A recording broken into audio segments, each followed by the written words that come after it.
அடுத்ததாக நம் முன் பேச வருவர் எண் 14 ஷியாம் சுந்தர் எம். நடுவர் அவர்களே, ஆசிரியர் பெருமக்களே, வருங்கால தூண்களே, எதிர்காலம் நீங்களே, என் அன்பினிய மாணவ செல்வங்களே, ஆன்றோர்களே, சான்றோர்களே, என்னை போன்றவர்களே, வையகமே, வானகமே, என்னை வாழ வைத்த தமிழகமே, உங்கள் அனைவருக்கும் என் முதற்கண் வணக்கம் என்று நான் சொல்லி நான் ஏற்றுள்ள தலைப்பில் ஏற்றி பேச வந்திருக்கிறேன். தாருங்கள் தங்கள் கவனங்களை. நான் ஏற்றுள்ள தலைப்பு மாணவர்களின் வாழ்க்கையில் ஆசிரியர்களின் முக்கியத்துவம்.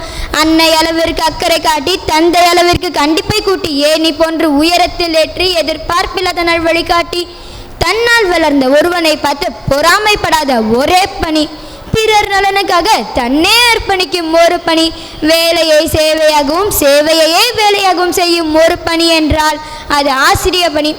ஆசிரிய பணியை அறப்பணி, அதற்கே உன்னை அர்ப்பணி என்று உலகமே போற்றும் ஒரு பணி என்றால் அது ஆசிரிய பணி. மாவீரர் அலெக்சாண்டர், நான் உயிருடன் இருப்பதற்கு எனது தந்தைக்கு கடமைப்பட்டிருக்கிறேன், நான் சிறப்பாக வாழ்வதற்கு எனது ஆசிரியருக்கு கடமைப்பட்டிருக்கிறேன் என்றார். அதற்கு ஒருவன் கேட்கிறான், ஏன் நீங்கள் சிறப்பாக வாழ்வதற்கு உங்கள் ஆசிரியருக்கு கடமைப்பட்டிருக்கிறீர்கள்? அதற்கு அவர் கூறினார், எனக்கு நல்லொழுக்கத்தை சொல்லிக் கொடுத்தவர் யார்? ஆசிரியர். எனக்கு தற்காப்புகளை சொல்லிக் கொடுத்தவர் யார்? ஆசிரியர். எனக்கு நற்பண்புகளை சொல்லிக் கொடுத்தவர் யார்? ஆசிரியர். எனக்கு எங்கு அமைதியாக சொல்ல வேண்டும் என்று சொல்லிக் கொடுத்தவர் யார்? அதே ஆசிரியர். இத்தனையையும் சொல்லிக் கொடுத்த ஆசிரியரே நான் சிறப்பாக வாழ்வதற்கு காரணம் என்றார் மாவீரர் அலெக்சாண்டர். தாமின் கூறுவது உலகின் புறக்கண்டு காமுறுவர் கற்றறிந்தார். இந்த குறளின் பொருளை நான் விளக்குகிறேன். நான் ஒரு விஷயத்தை கற்றுவிட்டால் நான் மட்டும் வைத்துக் கொள்ளாமல் நான் பிறருக்கும் அளித்து மகிழ வேண்டும். அந்த மகிழ்ச்சியே ஒரு தூண்டுகோலாக இருந்து, நீ இன்னும் கற்க வேண்டும், நீ இன்னும் இவர்களுக்கு சொல்லிக் கொடுக்க வேண்டும் என்று ஒரு தூண்டுகோலாக இருக்கும். அந்த தூண்டுகோலே இந்த குறளின் பொருளாகும். ஒரு ஆசிரியர் யார்?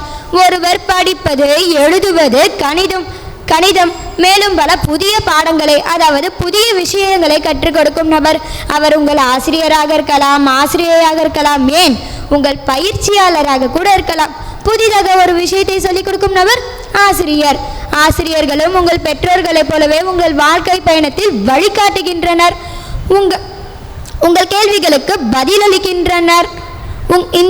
உங்களுக்கு அருகில் உள்ள உலகத்தை பற்றி, அதாவது இந்த உலகத்தை பற்றி உங்களுக்கு புரிய வைக்கிறார்கள். உங்கள் வாழ்க்கை பயணத்தில் ஆசிரியர்கள் உங்களுக்கு வழிகாட்டி மற்றும் நண்பன். மாணவர்களின் வாழ்க்கையில் ஆசிரியர்களின் பங்கு. ஒரு மாணவனின் வாழ்க்கையை வடிவமைப்பதில் ஆசிரியருக்கு முக்கிய பங்கு வகிக்கிறார்கள். நாம் விரிவாக காண்போம். வழிகாட்டும் விளக்குகள். மாணவர்களுக்கான கல்வி பாதையை விளக்கும் உத்வேகத்தின் ஆதாரம் ஆசிரியர்கள். ஆசிரியர்கள் மாணவர்களுக்கு நல்லொழுக்கம் மற்றும் இரக்கம் போன்ற இரு விஷயங்களை சொல்லிக் கொண்டிருக்கிறார்கள்.